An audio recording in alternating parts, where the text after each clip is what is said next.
Chapter 18. Thursday was sunny. Not only sunny, but actually nice. 78 degrees, not humid, good breeze. It was either the breeze that awakened me, or Sue going, "Psst," from the window. Or maybe just a dream.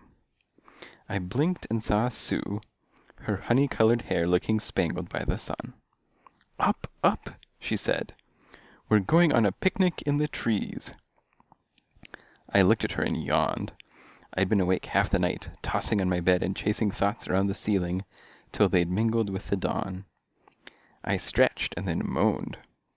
"Up, up," she said, a honeycomb streaking through the window, leaping to the bookshelf, tickling my stomach, going, "Up, up, up." I was helpless in her paws. "Hey, look, I'm in a terrible mood," I said, laughing.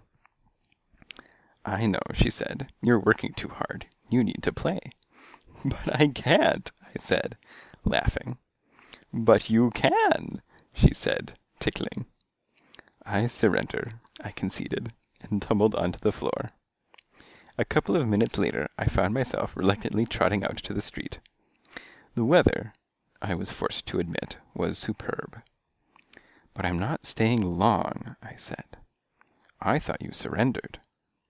"That was then," I said, blinking at the sun. "This is now."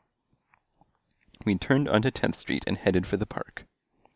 "But you're wrong," she said. "You've got to let your mind get some air. My mother used to say—" "You're quoting your mother?"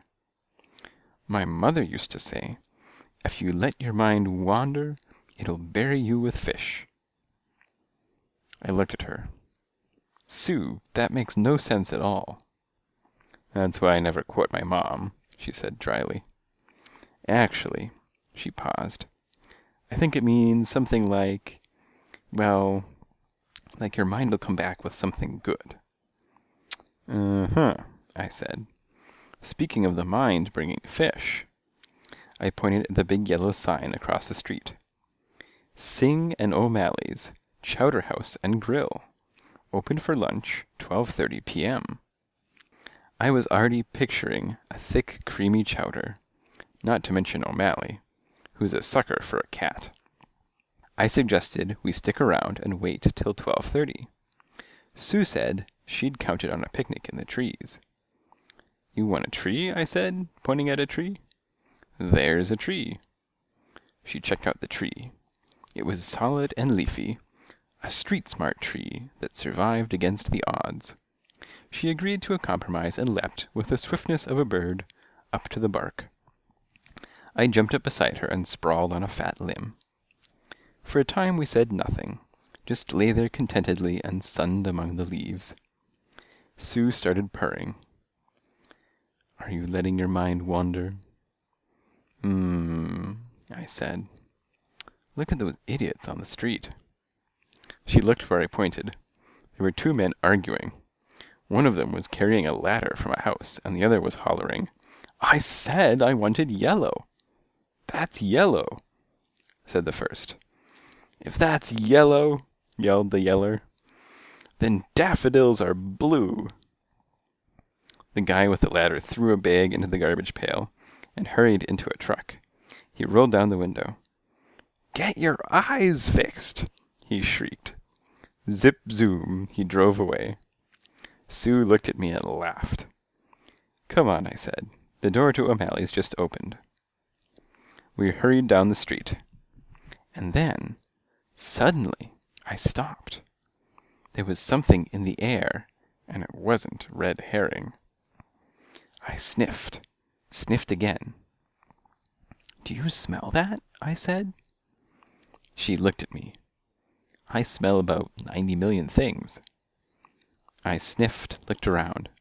What I saw was the garbage pail we'd spotted from the tree, and the smell I was smelling was the strong and decidedly strange smell of quark. I circled the garbage pail. Right. That was it. "Hey, Red," I said. "Come here." She said, "Don't call me." "Just close your eyes," I said impatiently, "and tell me what you smell." She closed her eyes. "Something like floor wax, only nastier," she said. "Like bug killer, too." "That's it," I said. "Quark."